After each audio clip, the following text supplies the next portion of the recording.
Joining us now is travel expert Candace Sampson, who's here today with fellow travel writer Catherine Dixon to talk about some of the fears women face traveling alone and how to overcome them. Welcome to What She Said. Welcome back, Candace. Yeah. I know. Catherine's the new belle of the ball today. I used to travel alone all the time until I got married. And then now we try to travel with and without the kids, so alone as couples, but alone as a woman. I enjoyed it. Are people fearful of traveling alone?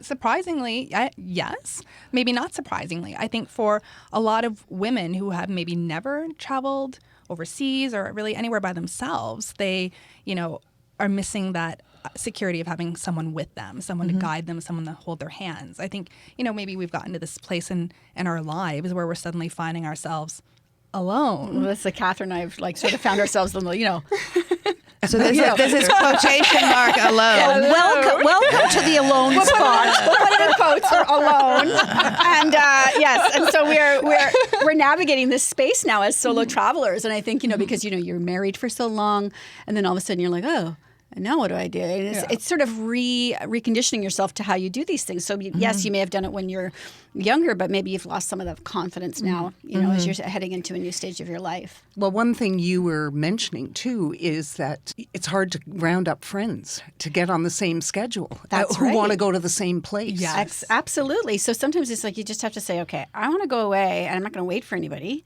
And so you go. So Catherine actually had an opportunity to go to Club Med in France recently. And Well, that must have been really rough. I can't even begin to Club tell it. Med in France. So Yes. tell us about that. Well, it's their new property that they opened up in the Alps, and it's Les Arcs Panorama. And so this is their first summer season that they were actually testing out, and they were gearing it towards adventurous, sort of people who have a background in some adventure. And then it was the idea we were all there as solo travelers. So even though I was alone, we're going to quotation alone again, I had the opportunity to join guided hikes and go on rafting, and they have a mountain bike school. So you can partake in all of these activities as a solo traveler, but you're meeting new people and you're joining into the groups. And so you're not technically just left hanging by yourself. Yeah. You could technically have hiked off the back of the property. And I did one morning just to see the views and see the town. But I wanted to see, Mont Blanc. I wanted to go to Van Wa National Park, and I really wanted to see the area. And so I joined in guided hikes, and I went with a group, and it was fabulous. So what are some of the things that if you do decide to take a solo trip, a woman should watch out for in particular when traveling solo? Well, there's always safety, number one. I Right. think that's first and Biggest foremost. concern. Yeah, I would say that's a huge concern for women. So I think you have to, you have to have your head on straight. You have to become an instant judge of character, because you could be sitting alone in a cafe or, dining by yourself. And of course, a gentleman is going to talk you up. And well, and, you have to have your wits about you to realize that, it's not always a good idea to give too much information about yourself. Maybe about where you're, don't talk about where you're staying, perhaps. If they want to know what area of town you're in, you can tell them what area of town you're in, but don't tell them your property. Don't tell them too much personal information. Don't even really say what city you're from. You just keep yourself protected that way. And when you book, to book through, a company like Club Med, where that the resort is safe. You're going to be meeting people of like mind. Like Catherine was saying, you're going out on these guided trips. It's not like it's a dating. You're just meeting people with common interests, and you're making new friends. And so it becomes a very empowering experience for women as well to get out and do these things. So that's a lot of fun. And, it's just an opportunity, too, to really reacquaint yourself with yourself.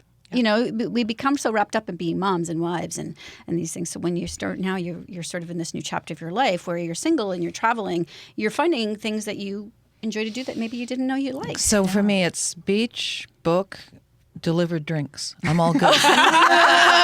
No, and spa.